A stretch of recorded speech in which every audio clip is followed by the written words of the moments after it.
1848. Plus de 30 ans après sa défaite, l'ombre de Napoléon Bonaparte et de la Révolution française plane encore sur l'Europe. Le traité de paix de 1815 avait été un triomphe pour les forces réactionnaires.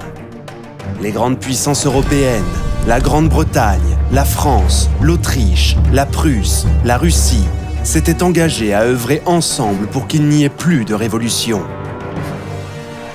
Le radicalisme et le républicanisme ne seraient plus autorisés à troubler la paix en Europe. Le chancelier autrichien, le prince Clemens von Metternich, est considéré comme l'architecte de ce nouvel ordre conservateur. Certains historiens l'appellent le système Metternich. Et pourtant, à travers l'Europe, nombreux sont ceux pour qui les idéaux de la Révolution française demeurent non pas un cauchemar, mais une source d'inspiration. Les libéraux défendent les libertés individuelles et les droits civiques, tels que l'égalité devant la loi, protégée par les constitutions, la liberté de la presse et des élections régulières. Les nationalistes partagent ces objectifs avec un désir en Italie et en Allemagne d'unification nationale, ou dans l'empire autrichien multiethnique, d'une plus grande reconnaissance, d'une plus grande autonomie et d'un plus grand respect de la langue. Les Polonais continuent de revendiquer la restauration d'une Pologne indépendante et ont lancé un soulèvement sanglant contre les Russes en 1830. Leur cause est soutenue par les libéraux à travers l'Europe. Dans la plupart des pays, les libéraux et les nationalistes sont confrontés à des lois de censure draconiennes, à des arrestations par la police secrète et à des interdictions de partis et de réunions politiques. Mais il y a toujours des failles. En France, des banquets privés se transforment en rassemblements politiques. En Italie, des sociétés scientifiques discutent de politique, tandis que des groupes de gymnastique font de même en Allemagne. Ces mouvements libéraux sont dominés par la classe moyenne, avec leurs propres agendas locaux et nationaux, mais aussi de nombreuses valeurs et objectifs communs. Ils sont passionnés, organisés et attendent leur chance.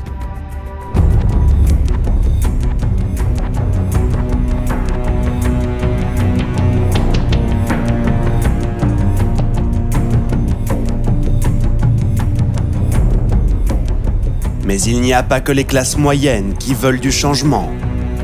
En 1848, la croissance démographique et la hausse des prix alimentaires avaient engendré la faim, la pauvreté et des troubles sociaux à travers l'Europe. Les bas salaires et la faim poussent un nombre croissant de paysans à migrer vers les villes, où ils deviennent une main-d'œuvre bon marché pour alimenter le rythme croissant de l'industrialisation. Ils vivent dans des bidonvilles et travaillent de longues heures dans des conditions épouvantables, s'ils parviennent à trouver du travail. Les manifestations violentes d'ouvriers et de paysans sont en augmentation. Les mauvaises récoltes et le mildiou de la pomme de terre aggravent une situation déjà critique, avec une famine meurtrière en Irlande et des émeutes de la faim à travers la France. Face à de telles crises, les gouvernements européens n'offrent que peu de soutien, voire aucun espoir de réforme. Lorsque le Premier ministre français, François Guizot, est interpellé sur le fait que seuls les 0,5% les plus riches peuvent voter en France, il répond simplement « Enrichissez-vous ». Durant l'hiver 1847 à 1848, un net ralentissement économique jette des milliers de personnes supplémentaires au chômage. La nécessité d'une réforme est plus urgente que jamais, mais les gouvernements européens n'agissent pas. Le décor est planté pour une révolution européenne.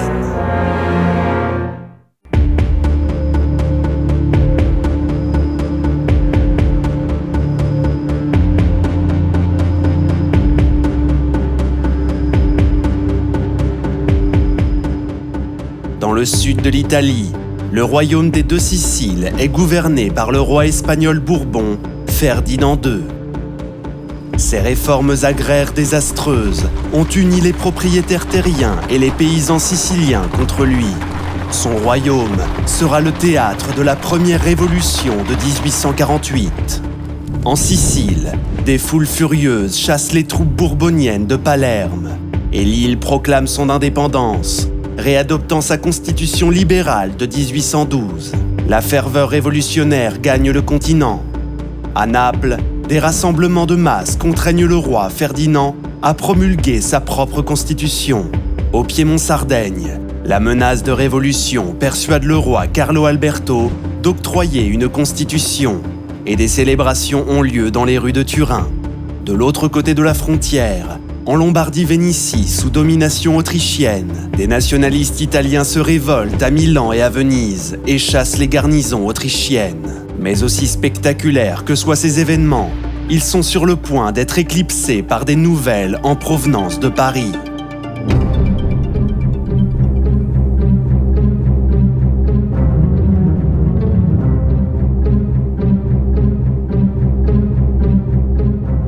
Depuis la Révolution de juillet 1830, la France est gouvernée par Louis-Philippe, surnommé le roi citoyen.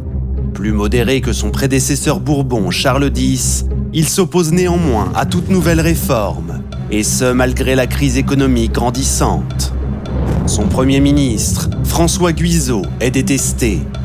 Lorsqu'il interdit les banquets qui sont en réalité des rassemblements de l'opposition, des foules en colère défilent dans Paris en scandant « À bas Guizot, vive la réforme !» Guizot démissionne, mais cela ne suffit pas. Les troupes, prises de panique, tirent sur la foule. 52 civils sont tués. Louis-Philippe perd le contrôle de la capitale, et tandis que la foule se dirige vers le palais des Tuileries, il abdique et s'enfuit en Angleterre. Un gouvernement provisoire est formé, et depuis l'hôtel de ville, le nouveau ministre des Affaires étrangères, Alphonse de Lamartine, annonce « La République a été proclamée ». La monarchie française s'est effondrée en seulement 3 jours. L'information est diffusée à travers l'Europe grâce au nouveau système télégraphique. L'effet est électrisant.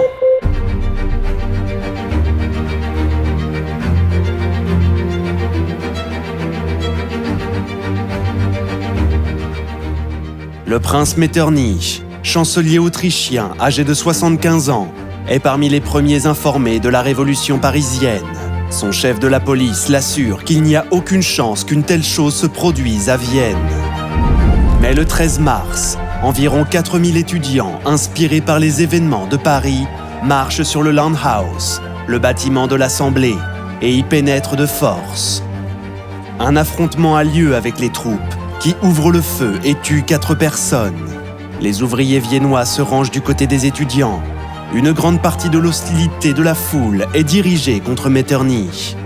Lorsque le Conseil d'État lui suggère de démissionner, Metternich accepte docilement et s'exile en Angleterre. L'une des carrières politiques les plus extraordinaires de l'histoire européenne, longue de 40 ans, prend ainsi fin. L'empereur Ferdinand souffre d'épilepsie et de troubles de la parole et mène une vie plutôt passive. Mais lorsque son conseil annonce la tenue d'élections pour une assemblée chargée de rédiger une constitution, la foule l'acclame dans les rues. La police secrète disparaît, la censure est ignorée, les Viennois sont en liesse.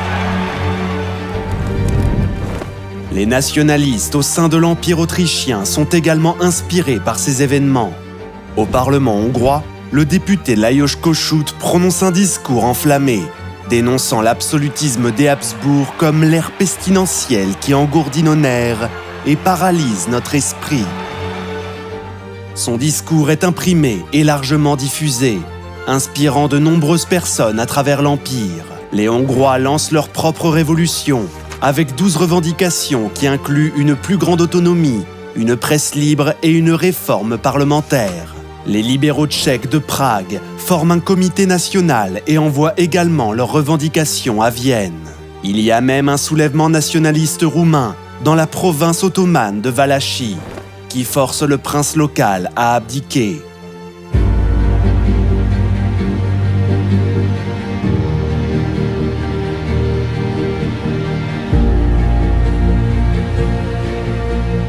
Dans les petits États allemands, les dirigeants sont confrontés à des demandes populaires de réforme.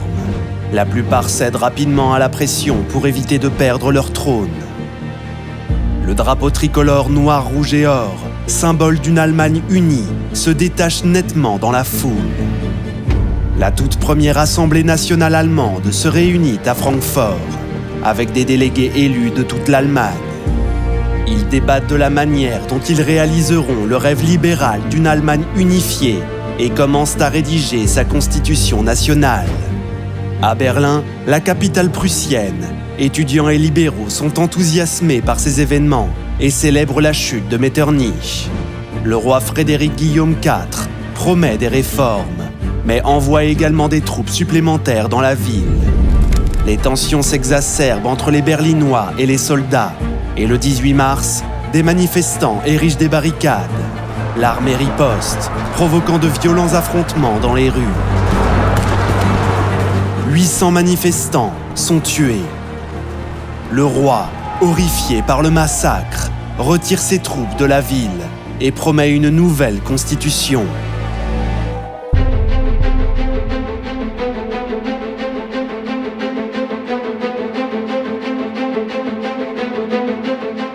L'Europe n'adhère pas entièrement au changement.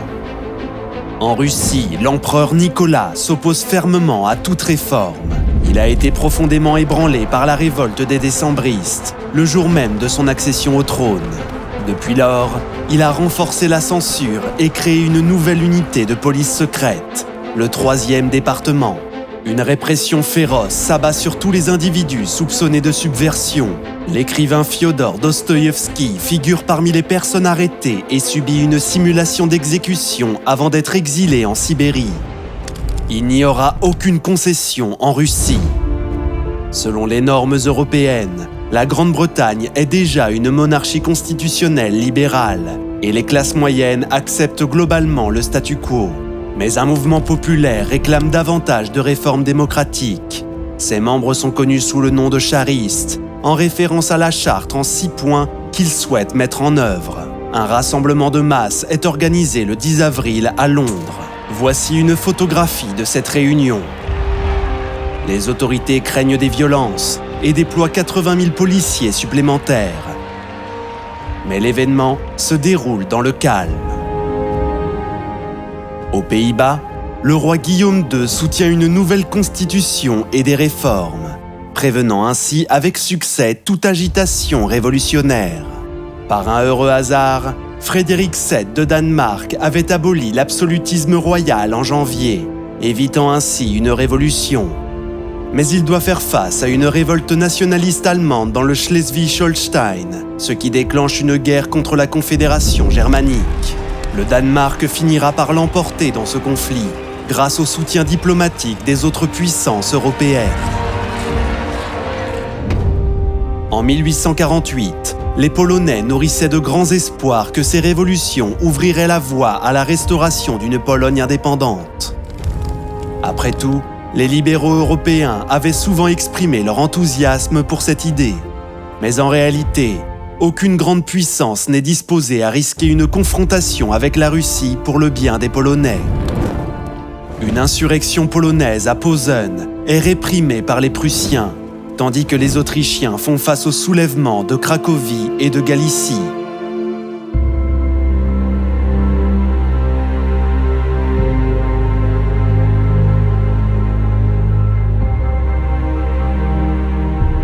La première phrase euphorique des révolutions européennes est connue sous le nom de Printemps des peuples.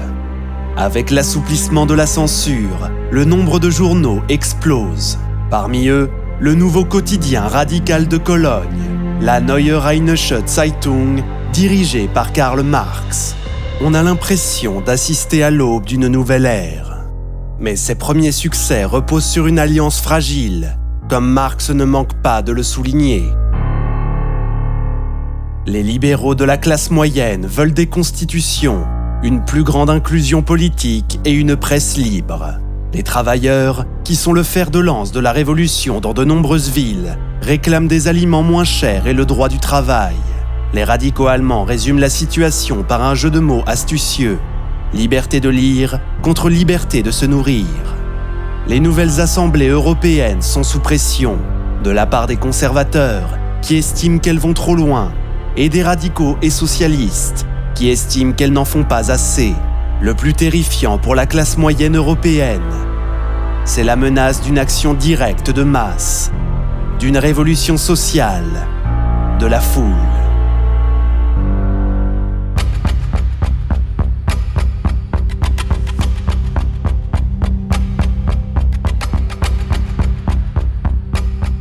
Au lendemain de la Révolution, le gouvernement provisoire français avait mis en place les Ateliers nationaux, un programme de travaux publics destiné à lutter contre le chômage à Paris.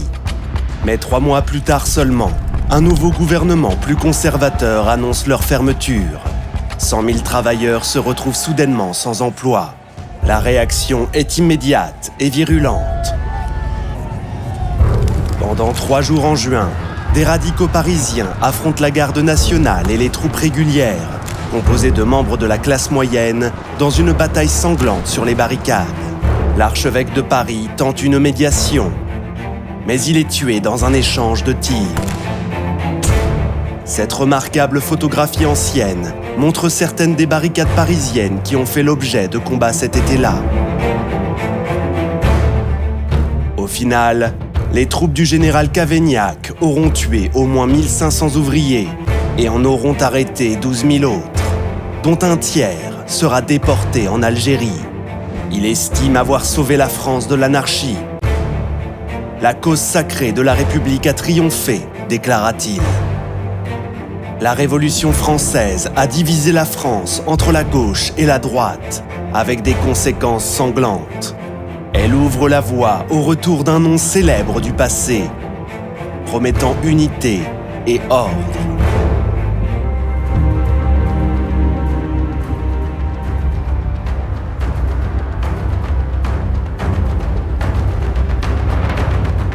Ce printemps-là, les gouvernements conservateurs avaient été pris au dépourvu par la rapidité des événements. Maintenant, ils commencent à riposter. À Prague, des étudiants tchèques s'affrontent avec les troupes. L'épouse du général autrichien Windisch Graetz est tuée par une balle perdue. Il réagit en retirant ses troupes et en bombardant la vieille ville avec son artillerie. 43 personnes sont tuées avant que les étudiants ne se rendent.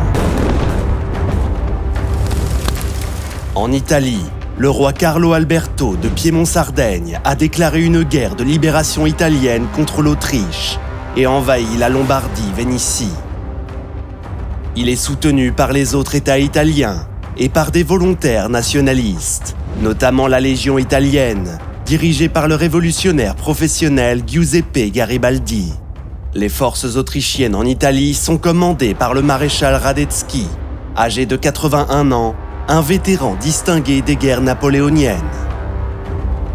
Vienne lui ordonne de négocier.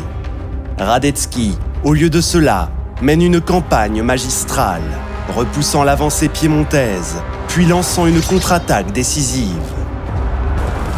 Les forces piémontaises battent en retraite en désordre et Carlo Alberto négocie une trêve.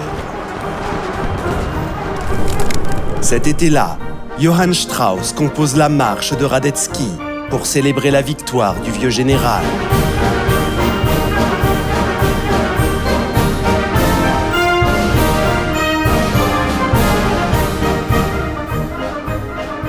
Parallèlement, les relations austro-hongroises sont en crise.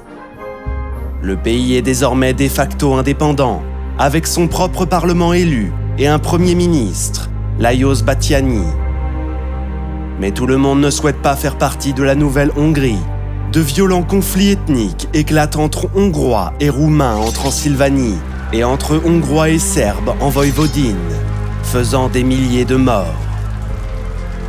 Une menace encore plus grande est le général croate Josip Jelačić, un loyaliste impérialiste fanatique qui prend les choses en main et envahit ce qu'il considère comme une province renégate.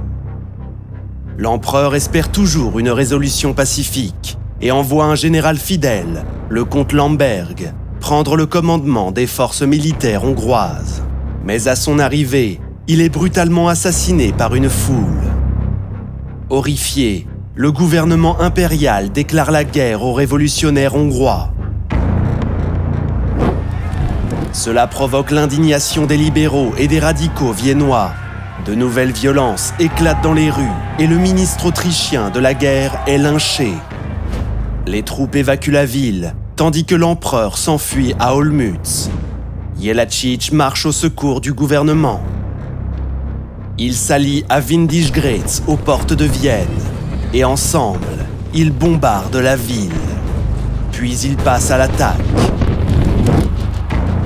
L'insurrection d'octobre est écrasée, faisant ainsi 2000 victimes. 25 chefs révolutionnaires sont exécutés, dont Robert Blum, député au Parlement allemand de Francfort. Il devient un martyr emblématique des révolutions. Vienne étant sécurisée, l'invasion autrichienne de la Hongrie peut commencer. Les Hongrois sont largement en infériorité numérique. Budapest tombe et le gouvernement hongrois évacue vers Debrecen.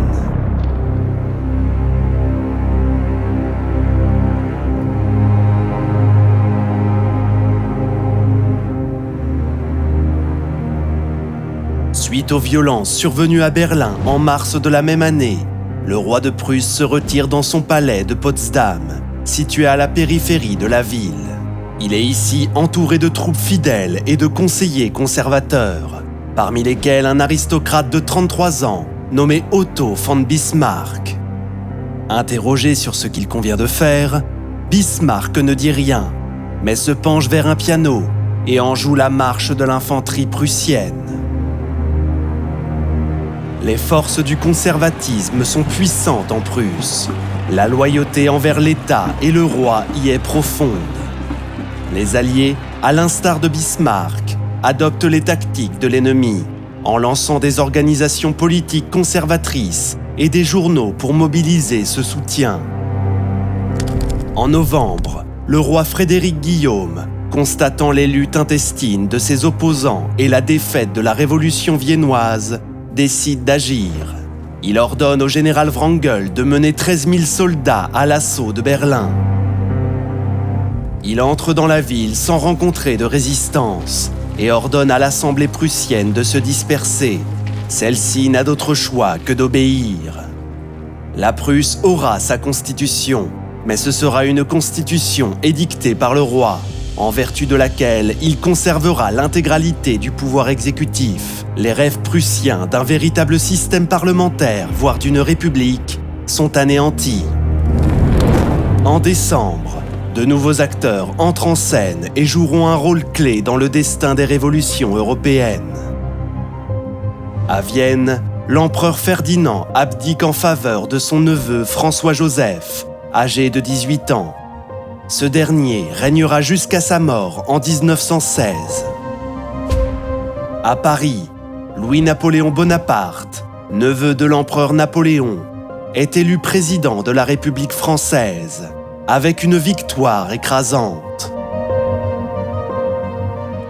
Il promet de panser les divisions, de rétablir l'ordre et de rendre à la France sa gloire d'antan.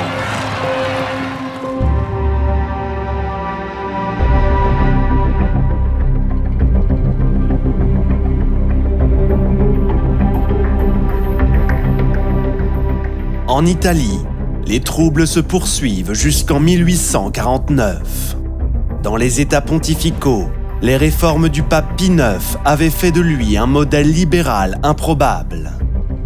Mais la montée du radicalisme et de la violence, notamment l'assassinat de son ministre de la Justice, Pellegrino Rossi, a contraint le pape à fuir Rome. En son absence, une république romaine est proclamée. Elle est dirigée par Giuseppe Mazzini, figure emblématique du nationalisme italien, qui a consacré sa vie à l'unification de sa patrie. Ailleurs, la cause italienne connaît un sort tragique. Carlo Alberto reprend la guerre contre l'Autriche, avec des conséquences désastreuses. À la bataille de Novare, Radetzky inflige une nouvelle défaite cuisante. Carlo Alberto abdique en faveur de son fils, Vittorio Emanuele, pour éviter une révolution républicaine. 12 ans plus tard, il deviendra le premier roi d'une Italie moderne et unifiée. Au sud, Ferdinand rétablit un pouvoir absolutiste et envoie des troupes en Sicile, qui répriment la révolution. Puis, aux grandes dames des libéraux à travers l'Europe, le président français Louis-Napoléon envoie des troupes écraser la République romaine et remettre le pape sur le trône. Il a décidé que le soutien des catholiques français était plus important à ses yeux que le sort des républicains italiens. Les forces françaises sont commandées par le général Oudinot, fils du célèbre maréchal. Les défenseurs de Rome sont menés par Garibaldi, mais malgré une résistance acharnée et courageuse, Rome est contrainte de capituler après 2 mois de siège. Cet été-là, Radetzky reprend également Venise et met fin à sa république. En mars, le Parlement allemand réuni à Francfort s'était finalement mis d'accord sur une constitution pour une Allemagne unie. Il s'agissait d'une monarchie constitutionnelle sous un empereur. L'homme pressenti pour ce rôle était Frédéric Guillaume de Prusse. Aussi, lorsqu'il refuse l'offre, le projet est définitivement abandonné. En public, il affirme que c'est impossible sans le consentement des autres princes allemands. En privé, il déclare qu'il n'accepterait jamais une couronne sortie des bas-fonds, déshonorée par la puanteur de la Révolution. Des révoltes en faveur de la Constitution nationale éclatent en Saxe, dans le Palatinat et le Grand-Duché de Bade. Elles sont réprimées par les forces locales, appuyées par les troupes prussiennes. Le Parlement de Francfort est lui-même dissous. L'espoir d'une Allemagne unie, sous une constitution libérale, est désormais réduit à néant. En Autriche, le nouvel empereur François-Joseph promulgue sa propre constitution, reprenant ainsi la quasi-totalité du pouvoir politique. Il révoque également toutes les réformes libérales votées par le Parlement hongrois, connues sous le nom de loi d'avril. En réponse, Lajos Kossuth proclame l'indépendance formelle de la Hongrie et le pays entame une campagne extraordinaire de mobilisation militaire. Le commandant hongrois, le général Gourgey, reprend Budapest. Il lance alors un assaut sanglant contre le château de Buda et écrase sa garnison autrichienne.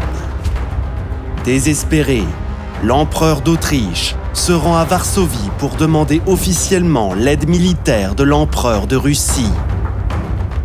Les troupes russes sont déjà entrées en Moldavie, puis en Valachie, pour réprimer la révolution libérale roumaine. Nicolas accepte désormais d'envoyer des troupes en Hongrie pour écraser ceux qu'il décrit comme les ennemis de l'ordre et de la tranquillité. La Hongrie se trouve dans une situation stratégique impossible, encerclée et en infériorité numérique de plus de 2 contre 1. L'assaut combiné est irrésistible. Les forces hongroises sont repoussées vers le sud et finalement contraintes de se rendre. Suite à ces événements, environ 120 hommes politiques et officiers de l'armée hongroise sont exécutés. Ainsi s'achève la guerre d'indépendance de la Hongrie.